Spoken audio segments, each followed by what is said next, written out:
le temps. Et si nous avions tout faux à propos du temps?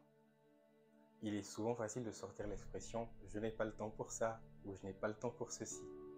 Et si au contraire, nous avions tout le temps dont nous avions besoin? Ou est-il possible de rallonger le temps carrément? Bonjour à tous, mon nom est Idriss et bienvenue sur ma chaîne YouTube où nous allons parler business, entrepreneuriat et développement personnel. Aujourd'hui, nous allons aborder un sujet très important et très intéressant selon moi. Il s'agit du temps et de la gestion du temps. Nous allons d'abord commencer par démystifier le temps. Ensuite, je vais partager avec vous quelques astuces pour mieux gérer son temps que j'ai utilisé moi-même et que je trouve qui fonctionne pas mal et que j'ai souhaité partager avec vous. Et à la fin, je vais faire une recommandation de lecture pour ceux qui souhaiteraient pousser le sujet un peu plus loin. Tout d'abord, qu'est-ce que c'est que le temps? On connaît tous l'expression « le temps, c'est de l'argent ». À tort ou à raison, lorsqu'on lit entre les lignes, on se rend compte que le temps a quand même une valeur considérable et que de la même manière dont on ne dépense pas son argent en faisant n'importe quoi, il s'agirait ici de faire attention à ce que l'on fait de son temps.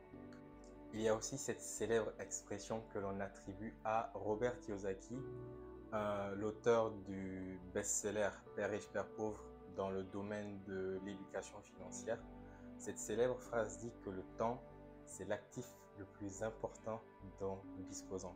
Et cela est d'autant plus vrai lorsque nous sommes jeunes.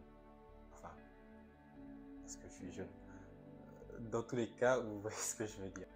Du coup, en mettant toutes ces informations en perspective, on se dit, ok, désormais, il faudrait que je fasse gaffe à ce que je fais avec mon temps. Mais attendez, ce n'est pas le plus choquant. La loi de Pareto, dans ce cas-ci, stipule que 20% du temps que nous passons à travailler produit 80% du résultat de notre travail. Mais où sont passés les 80 autres pourcents? Je vais vous le dire, moi, où sont passés les 80 autres pourcents. C'est les réseaux sociaux. C'est madame ou monsieur qui appelle pendant qu'on travaille et on est distrait. Ouais, allô la miss? Ouais, ça dit quoi? Tu fais quoi ce soir? Pardon. Donc je disais quoi déjà? Ah oui, qu'on était distrait. Exactement. Mais plus sérieusement, allez, sérieux. Plus sérieusement, la question naturelle qui va surgir maintenant, c'est comment est-ce qu'on fait pour mieux gérer son temps? Je vais maintenant vous présenter 4 astuces que j'utilise moi-même et qui marchent dans 90% des cas, si l'on veut bien s'en donner les moyens, pour mieux gérer son temps. La première astuce consiste tout bonnement à utiliser un agenda et une to-do list. Bah ouais, c'est simple. Je ne sais pas à quoi vous vous attendiez, mais c'est pas de la magie. Toujours est-il qu'en utilisant un agenda, cela vous permet de prévoir vos activités à l'avance et de bien estimer le temps que vous allez passer sur chaque activité. Car il est bien connu que le travail s'étend à la durée qu'on lui assigne. En estimant bien votre temps, vous passerez beaucoup moins de temps à travailler. Et cela est un gain de temps. La deuxième astuce est moins connue que la première, d'ailleurs elle est plus technique. Il s'agit de la méthode Pomodoro ou de la technique Pomodoro.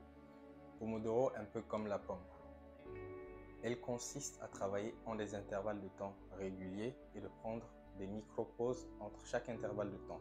L'objectif pendant ces intervalles de temps où l'on travaille, c'est de couper toutes les distractions et d'atteindre ce qu'on appelle l'état de flow ou la zone de laser focus, c'est-à-dire une zone où on coupe toutes les distractions, peu importe la nature, pour que l'on soit vraiment concentré à 100% sur le travail qu'on est en train de faire. La troisième astuce consiste à épurer son espace de travail, car il est bien connu que l'esprit humain n'a pas besoin de grand-chose pour être distrait. Du coup, lorsque vous travaillez, veuillez bien à ce que votre espace de travail soit minimaliste, c'est-à-dire que vous ne gardez que les objets essentiels au travail pour empêcher toutes les distractions. La quatrième astuce consiste à déléguer et à automatiser les tâches que l'on n'a pas besoin de faire soi-même. Cette astuce intéressera surtout les entrepreneurs et les auto-entrepreneurs qui ont besoin de leur temps pour faire des choses qui sont beaucoup plus importantes. Le livre que je conseillerais à tous ceux qui voudraient pousser le sujet de la gestion du temps un peu plus loin et comment gérer les distractions. Il s'agit du livre Make Time, écrit par deux anciens travailleurs de chez Google. C'est un livre qui est vraiment très intéressant, que j'ai commencé mais que je n'ai pas encore terminé. Je ferai peut-être une vidéo là-dessus, pourvu que je l'ai terminé un jour.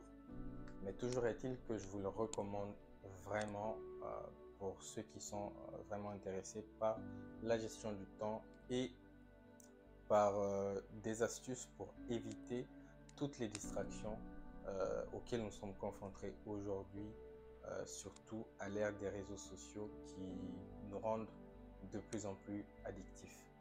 Avant de terminer, je souhaiterais remercier Ayer Designer car c'est eux qui ont monté cette vidéo et rajouté tous les effets spéciaux que vous avez vus depuis le début de la vidéo. Je vous les recommande vraiment si vous avez des vidéos à faire monter ou des effets spéciaux que vous souhaiterez rajouter à vos vidéos. Au-delà de ça, ils font des affiches et d'autres types de conception graphique pour la promotion des entreprises.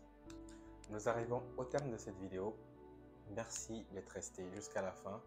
J'espère que vous avez apprécié autant que moi ce moment que nous avons passé ensemble et j'espère que cette vidéo vous aura au moins appris quelque chose.